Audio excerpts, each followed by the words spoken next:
This started it all. Okay. This was the one. It was from the original owner's family, and it is original interior, fully documented. I have the original titles. It was meticulously taken care of by the first owner, and I have done the same thing. It means a lot to us and our family, and it kind of started the whole scout disease that we have now, and we've started to collect so many.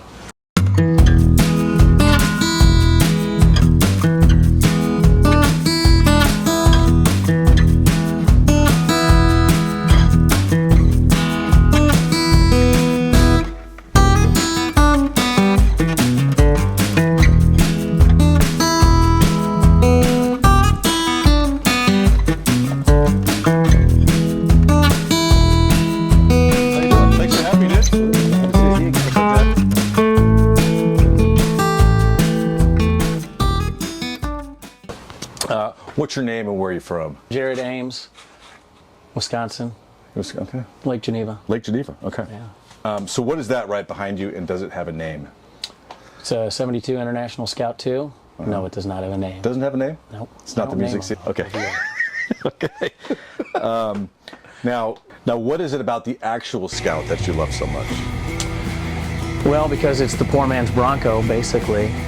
They used to be a little bit more affordable, and now They're not. they're not.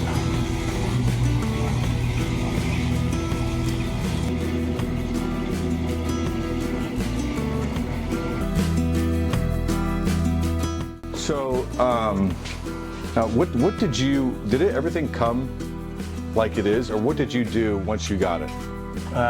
This one, the paint job was at-home paint job from the previous owner. So this guy painted it at his house? Painted. I have pictures of him in like his backyard. Painting it? Yeah, like prepping it, all that stuff, and shooting it. Yeah.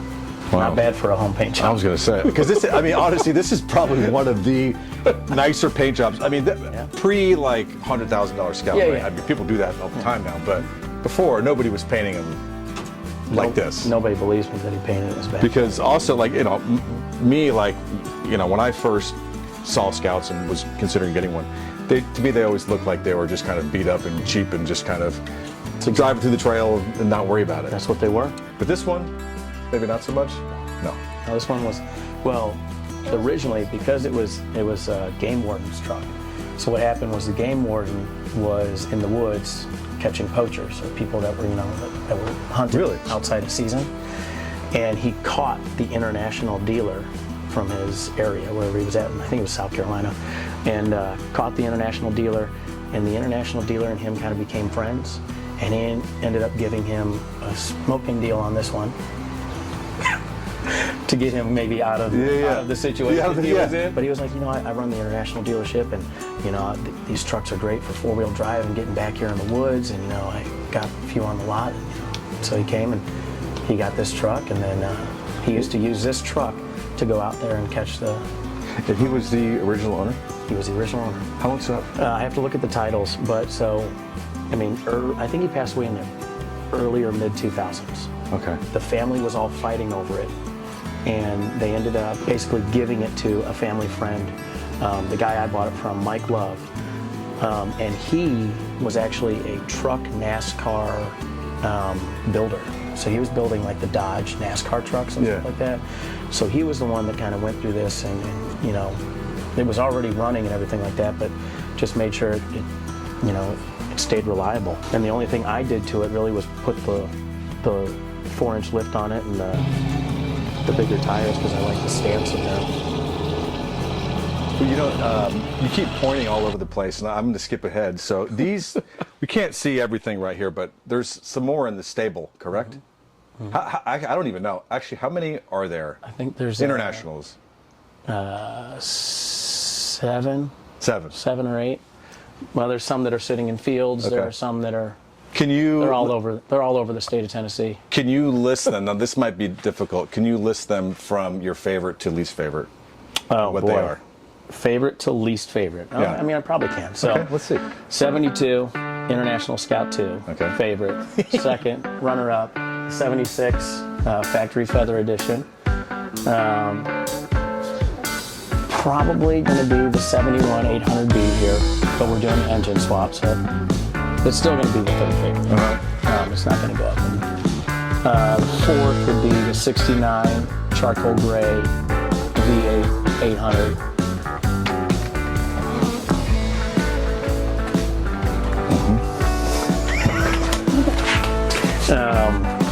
And then we got the '74 Short Bed 100 truck, pickup truck.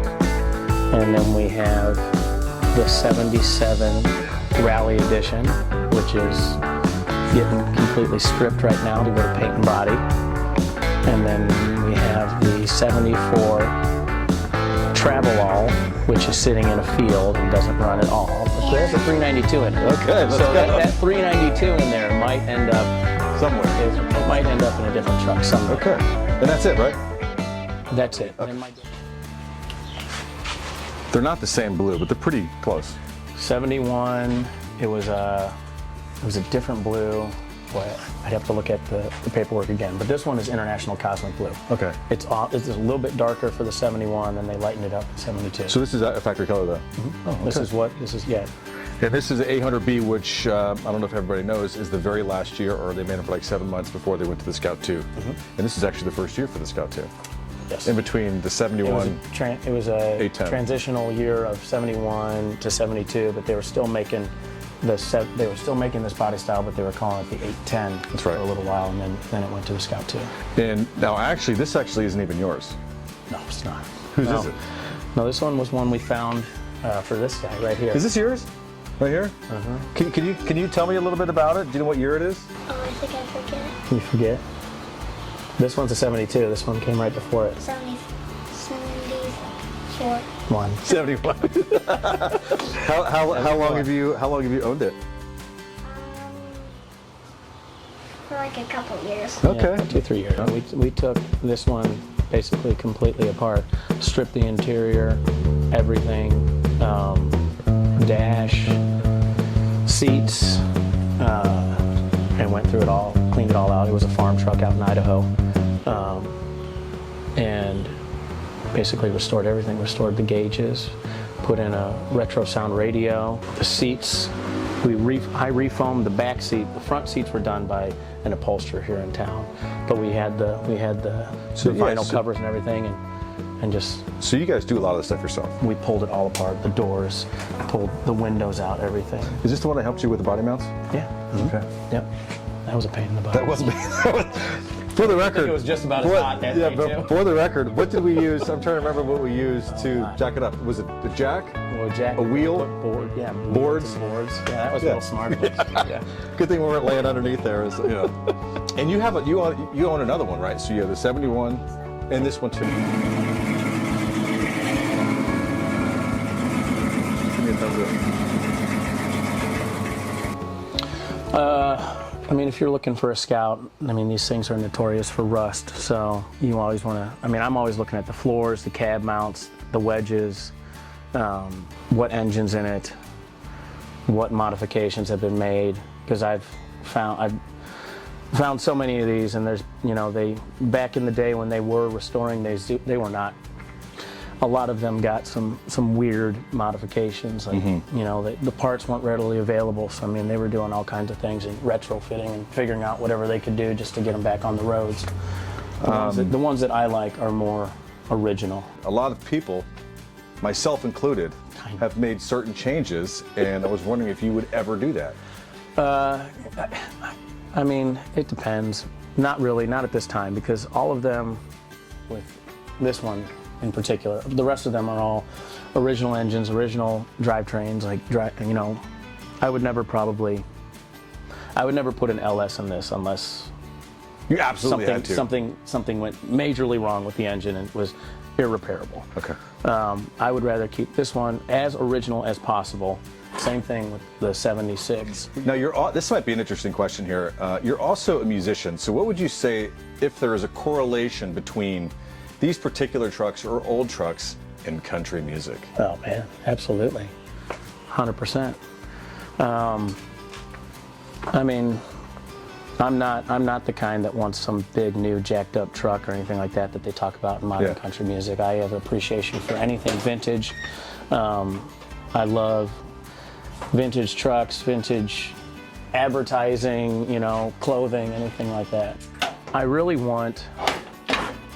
like to get probably a 79. I think back, you know, by 79 they had a lot of things figured out for drivability and anything like that. I would love a 345 manual 79. Just want a good looking driver, man. What do you think of the resurrection of the Scout? I mean, there's not much known. I want to see one in person. I haven't seen him in person, and you know, I don't own any electric vehicles. So once I see it in person, maybe then I can make my decision. I do have $100 down. So. Do you? Okay. I haven't done it yet. Okay. You don't get one for free? No. No, maybe. So I'm assuming again we're talking about your favorite one. I mean, it could be for all of them. Would you ever sell it? No. Okay. So this is the one that so many people have asked me, would you sell it, or how much do you want for it? Like, I mean, it happens, let's say, once a month if I'm driving it a lot, all the time. Now, if it was an absolutely absurd amount, let's call. I mean, I'll tell you this. Okay. Travis Barker from Blink-182 messaged me on Instagram when he saw it, and he said, "What do you want for it? I'll buy it." And I said, "I can't. I would break his heart." Really? I didn't know that. Yep.